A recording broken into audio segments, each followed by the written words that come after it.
भूत कोला। दाते सुबह से गाड़ी चलाता हुआ काफी थक गया था और अपने गांव से कुछ 30 किलोमीटर दूर ही था जब वो एक दूसरे गांव से गुजर रहा था। उस गांव से गुजरते हुए उसने देखा कि सारे गांव के लोग एक जगह जमा थे और उस जगह से किसी के चिल्लाने की और ढोल बजाने की बहुत तेज आवाज आ रही थी। दाते, जो मैंगलोर शहर में पला बड़ा था, पुट्टुर जिले में बसे अपने गांव में पहली बार जा रहा था। गांव में उनकी एक पुश्तैनी जमीन थी जिसे दाते के पिता बेचना नहीं चाहते थे, पर अपने पिता के गुजरने के बाद दाते अपनी पुश्तैनी खेत और जमीन एक होटल कंपनी को बेचने के लिए अपने गांव जा रहा था। उसकी गाड़ी जैसे तैसे अलग अलग गांवों के बीच से जा रही थी और उसको वही ढोल और चीखने की आवाजें हर जगह सुनाई दे रही थीं और उन जश्नों में जलती हुई मशालों से रात भी जगमगा उठी थी। वो ये सब अपनी जिंदगी में पहली बार देख रहा था। सब कुछ देखते देखते जब वो अपने गांव के घर में पहुंचा तो उसने देखा कि वो गांव भी बाकी गांव की तरह सजा हुआ था, पर वहां अभी कोई जश्न नहीं हो रहा था। जब उसने अपने घर का ध्यान रखने वाले काका से पूछा कि ये सजावट किस लिए है, तो उन्होंने उसे बताया कि गांव में अगले दिन भूत कोला होने वाला है। दाते के काका उसे भूत कोला के बारे में बताने लगे, लेकिन क्योंकि रात बहुत हो गई थी और दाते बहुत थका हुआ भी था, वो अपने काका की बात सुनने से पहले ही सो गया। अगले दिन होटल वाले उसके घर आए। होटल वालों को अपनी जमीन दिखाने के बाद उन्हें विदा करके वो शाम को प्रॉपर्टी के पेपर्स पर साइन कर ही रहा था जब उसे फिर से वही ढोल और चिल्लाने की आवाजें आने लगीं। दाते ने जब अपने कमरे की खिड़की से बाहर देखा तो उसे कुछ अजब सा ही माहौल दिखा। दाते गांव के उस जश्न को देखने के लिए पेपर्स को वहीं घर में छोड़कर बाहर चला गया। जश्न की जगह पर उसे ढेर सारे लोग एक ही जगह पर जमा हुए दिखे और वही ढोल की आवाज उसे और जोरों शोरों से सुनाई दी।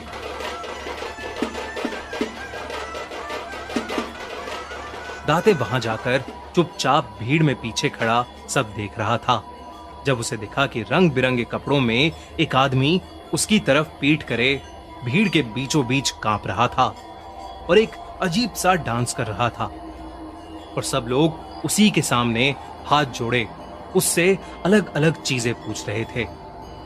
इससे पहले दाते कुछ समझ पाता, उस आदमी ने अचानक नाचना बंद कर दिया और वो भीड़ को चीरता हुआ दौड़कर दाते की तरफ आया और उसे घूरने लगा। दाते उस आदमी को इतनी पास से देखकर बुरी तरह घबरा गया। उस आदमी के पूरे मुंह पर पीला रंग था और उसके शरीर पर ढेर सारे गहने और सर के ऊपर एक जंगली सुअर का मुखौटा था जो उस आदमी को और भी ज्यादा अजीब बना रहा था। वो आदमी कई देर तक दाते को घूरने के बाद एकदम से चिल्लाया, इतनी तेज कि दाते की रूह कांप उठी। वो आदमी दाते पर चिल्लाने के बाद वहां से कहीं जंगल की तरफ भाग गया। ये देखकर सब गांव वाले दाते की तरफ मुड़े और सबके चेहरे पर उसे एक अजीब सा डर दिखाई देने लगा था।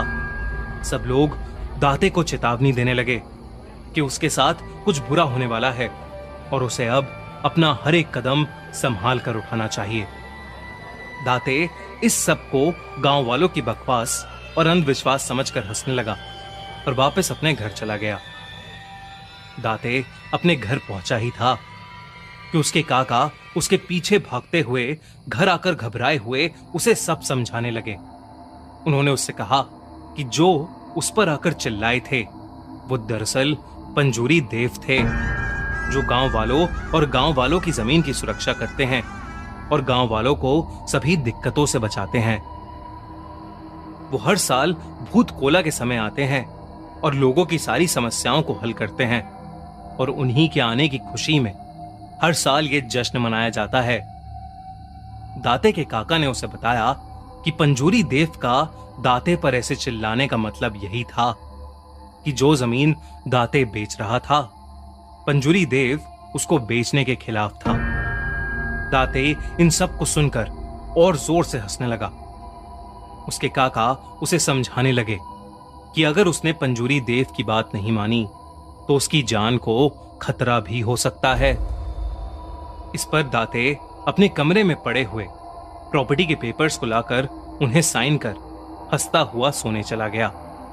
उस रात दाते आराम की नींद सो रहा था जब देर रात को उसकी नींद एक आवाज से खुली। जब उसने ध्यान से उस आवाज को सुना तो वो आवाज ठीक वैसी ही थी जैसे उसे शाम को भूत कोला में सुनाई दी थी, पर इस बार वो किसी के रोने की आवाज थी। डरा हुआ दाते जब आवाज के पीछे दरवाजे तक गया तो उसे दूर दूर तक वहां कोई नहीं दिखा, पर तभी एकदम से हवा में एक तेज चिंगारी आई और अचानक से पंजूरी देव उसके सामने आकर जोरों से चिल्लाने लगे। ये देखकर दाते के पसीने छूट गए और दाते बिना कुछ सोचे समझे अपनी गाड़ी में बैठकर उस गांव से निकलने लगा।